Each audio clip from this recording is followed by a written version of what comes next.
ತಮಿಳುನಾಡು ವಿರೋಧ ಪಕ್ಷದ ನಾಯಕ ಉದಯನಿಧಿ ಸ್ಟಾಲಿನ್ ಇವತ್ತು ತಮಿಳುನಾಡು ಪೊಲೀಸರಿಂದ ಅರೆಸ್ಟ್ ಆದರು.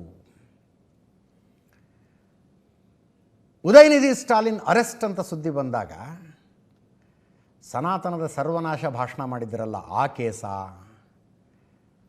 ಅನೇಕರ ಧಾರ್ಮಿಕ ನಂಬಿಕೆಗಳಿಗೆ ನೋವಾಗುವಂತೆ ಮಾತನಾಡಿದ್ರಲ್ಲ ಆ ಕೇಸ್ಗ ಅಂತ ಅನ್ಕೊಂಡೆ ನಾನು.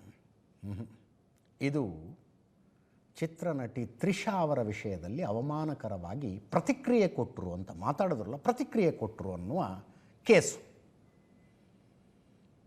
ಈಗ ನ್ಯೂಸ್ ಅವರ್ ಶುರುವಾಗ ಸ್ವಲ್ಪ ಹೊತ್ತು ಮುಂಚೆ ಉದಯನಿಧಿ ಸ್ಟಾಲಿನ್ರನ್ನು ಪೊಲೀಸರು ಬಿಟ್ಟು ಕಳಿಸಿದ್ರು ಅಂತ ಸುದ್ದಿ ಬಂತು. ಅದು ಯಾಕೆ? ಮದ್ರಾಸ್ ಹೈಕೋರ್ಟ್ ಹೇಳಿದ್ದಕ್ಕೆ 320 ಕಿಲೋಮೀಟರ್ ಓಡಾಡಿಸಿದ್ದಾರೆ ಇವ್ರನ್ನ.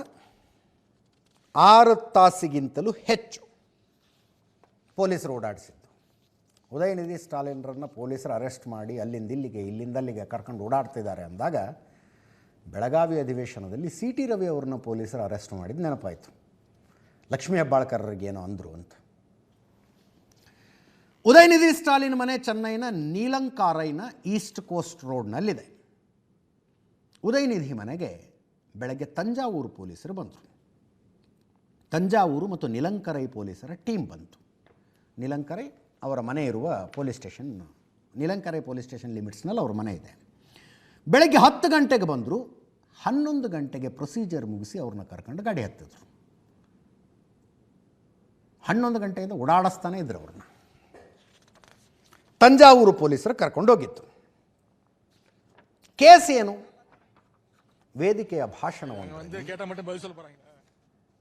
ನಟಿ ತ್ರಿಷಾ ಅವರ ಬಗ್ಗೆ ಅವಹೇಳನಕಾರಿಯಾಗಿ ಮಾತನಾಡಿದ್ರು ಅಂತ. ಅಂದರೆ ತಮಿಳುನಾಡಿನಲ್ಲಿ ಅದೊಂದು ಚರ್ಚೆ ಇದೆ ರೀ, ಮುಖ್ಯಮಂತ್ರಿ ವಿಜಯ್ಗೂ ತ್ರಿಷಾ ಅವ್ರಿಗೂ ಸಂಬಂಧ ಅಂತ ಚರ್ಚೆ ಇದೆಯಪ್ಪ.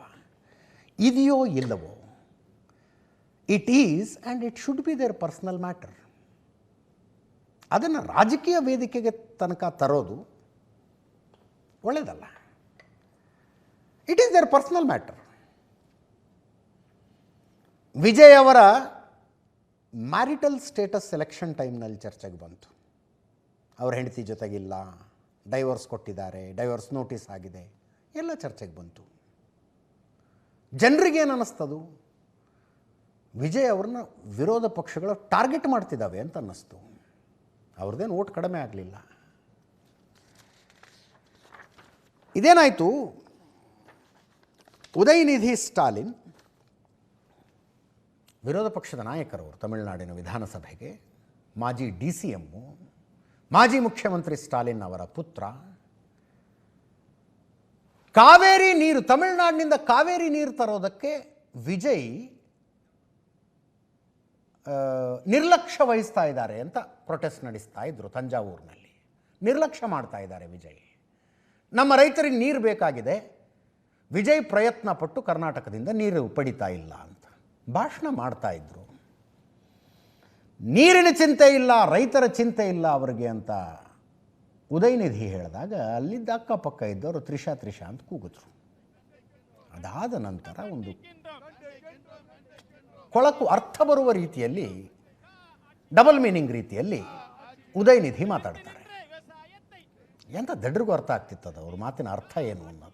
ಕಾಂಗ್ರೆಸ್ಸಿನ ಬೆಂಬಲದೊಂದಿಗೆ ವಿಜಯ್ ಅವರ ಸರ್ಕಾರ ನಡೀತಾ ಇದೆ. ಕರ್ನಾಟಕದಲ್ಲೂ ಕಾಂಗ್ರೆಸ್ ಸರ್ಕಾರ ಇರೋದು. ಎಲ್ಲಿ ಜೋರಾಗಿ ನೀರು ಕೇಳಿದ್ರೆ ಆ ಕಾಂಗ್ರೆಸ್ಸಿಗೆ ಬೇಜಾರಾಗಿ ನಮ್ಮ ಕಾಂಗ್ರೆಸ್ನವ್ರು ಸಮಸ್ಯೆ ಮಾಡ್ತಾರೆ ಅನ್ನೋ ಕಾರಣಕ್ಕೆ ವಿಜಯ್ ಸುಮ್ಮನಿದ್ದಾರೆ. ಇದು political statement. That's fine, absolutely fine. ಆ ಥರದ ಹೇಳಿಕೆಯನ್ನು ಕೊಟ್ಟಿದ್ದು.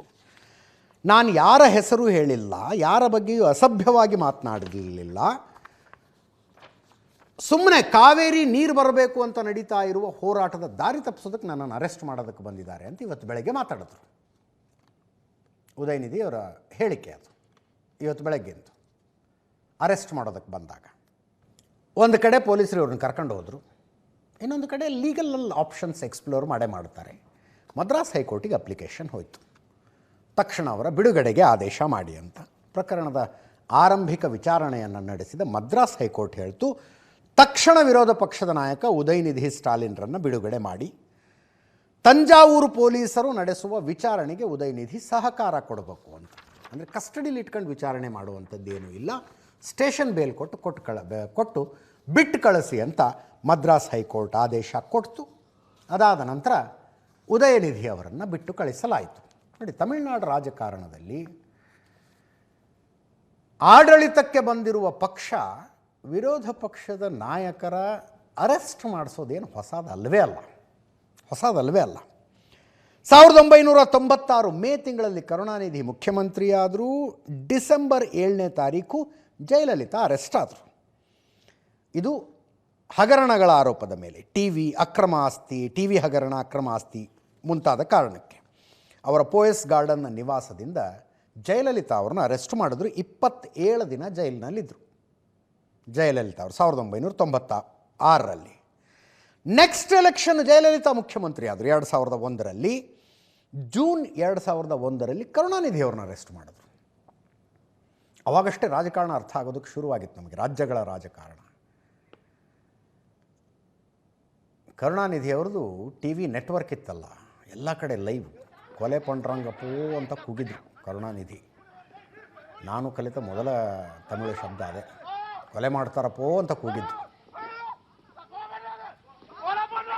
ಲಿಟ್ರಲಿ ಮನೆಗೆ ಬಂದು ಹೊತ್ಕೊಂಡು ಹೋಗಿದ್ರು ಪೊಲೀಸರು, ಲಿಟ್ರಲಿ. ನೋಡಿ ಅದನ್ನು.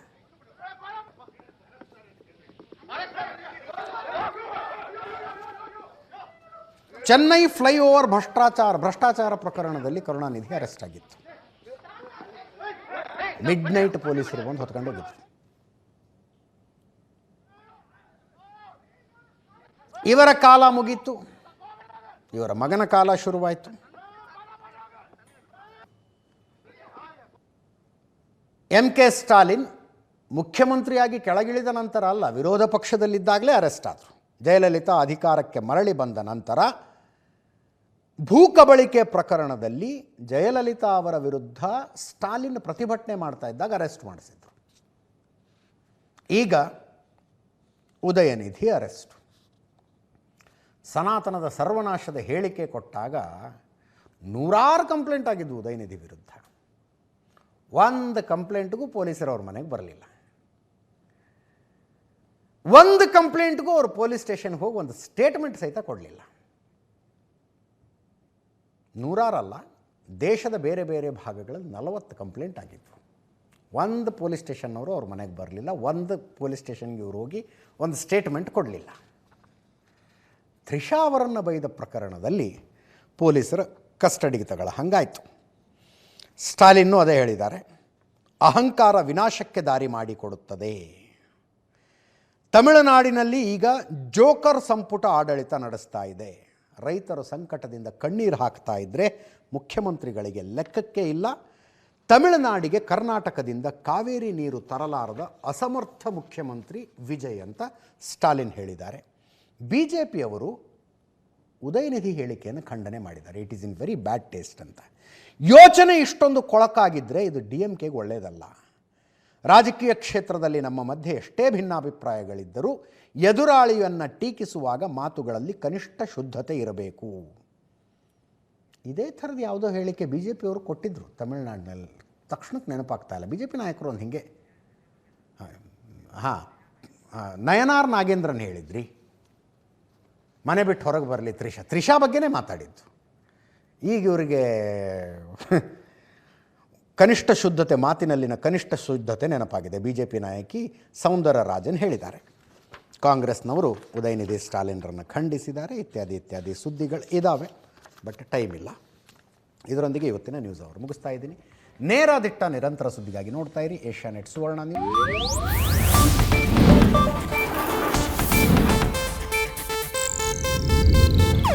ಇದು ಏಷ್ಯಾನೆಟ್ ನ್ಯೂಸ್ ನೆಟ್ವರ್ಕ್ ಪ್ರಸ್ತುತಿ.